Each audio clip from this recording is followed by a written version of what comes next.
Вечно ќе ја сакам, горка ја своја, Скопје кажи ми.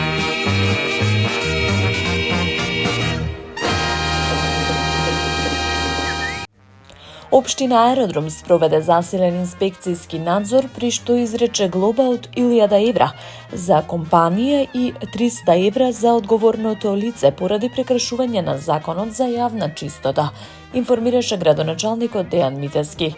При контрола на градилиште во близина на средното училиште Димитар Влахов на булеварот 3 Македонска бригада, инспекторите утврдиле дека градежни возила се движеле по коловоз со нечисти гуми.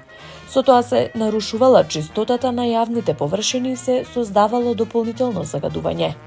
Градоначалникот Митевски нагласи дека општината нема да толерира несовесно постапување и дека сите прекршувања ќе бидат строго санкционирани без исклучок. Во наредниот период, како што најави, контролите ќе продолжат и дополнително ќе се интензивираат на сите активни градилишта. Особено внимание ќе се посвети на почитување на мерките за заштита на животната средина, спречување на загадувањето и несовесно одлагање отпад, одржување на чиста и безбедна околина околу градилиштата, заштита на јавните површини од узурпација. Митевски апелираше до сите изведувачи и инвеститори доследно да ги исполнуваат своите законски обврски со цел зачувување на јавната чистота и здравата животна средина. Градоначалникот на општина Карпош Сотир Лугровски заедно со заменик министерот за социјална политика, демографија и млади Ѓоко Велковски извршија увид во тековните градежни активности на детската градинка Мајски цвет во населбата Тафталиџа 1. Од општина Карпош информираат дека станува збор за темелна реконструкција со која значително се подобруваат функционалноста, безбедноста и енергетската ефикасност на објектот. Проектот представува капитална инвестиција на владата на Република Македонија, реализирана преку Министерството за социјална политика, демографија и млади во соработка со локалната самоуправа. Поради појава на дополнителни и непланирани градежни зафати, рокот за завршување на реконструкцијата е продолжен од оправдани причини. Во таа насока општина Карпош обезбедила и дополнителни финансиски средства за целосно комплетирање на проектот. Во координација со Министерството е поднесена и апликација за набавка на потребната опрема, со цел градинката што поскоро да биде ставена во функција и да ги прими децата во подобрени услови.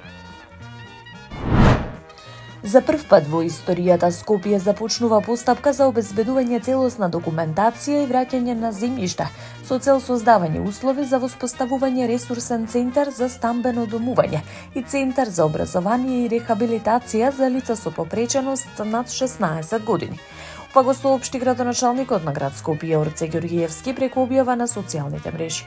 Тој информираше дека заедно со Министерката за образование и наука Весна Јаневска, градоначалничката на општина Кисела Вода Бетиста Менковска Трајковска, како и со представници на граѓански здруженија, го посетиле просторот во Драчево, каде што е предвидено да се реализира проектот. Според најавите, планирана е темелна реконструкција на постојните објекти.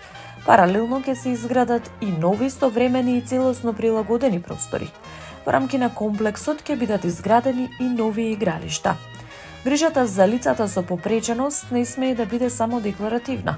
Мора да се гледа, да се чувствува и да значи сигурност за нив, но и за нивните семејства, наведува Ѓорѓиевски. Процесот ќе се реализира во соработка меѓу град Скопје како основач, Министерството за образование и наука, Министерството за социјална политика, демографија и млади и општината Кисела Вода, со активно учество на здруженија и фондации. Целта, како што посочува градоначалникот, е да се обезбеди достоинствен и поквалитетен живот за лицата со попреченост и нивните семејства. Општина Ѓурче Петров промовираше нови спортски содржини со поставување на текбол маси на јавен простор, наменет за спорт и рекреација. Од општината информираат дека со оваа инвестиција се создава современо и достапно место, каде младите ќе можат активно да го поминуваат своето слободно време, да спортуваат, да се дружат и да развиваат здрави животни навики. Текболот како иновативен и динамичен спорт станува се попопуларен помеѓу младите, дојќи можност за рекреација, надпреварување и развој на спортскиот дух.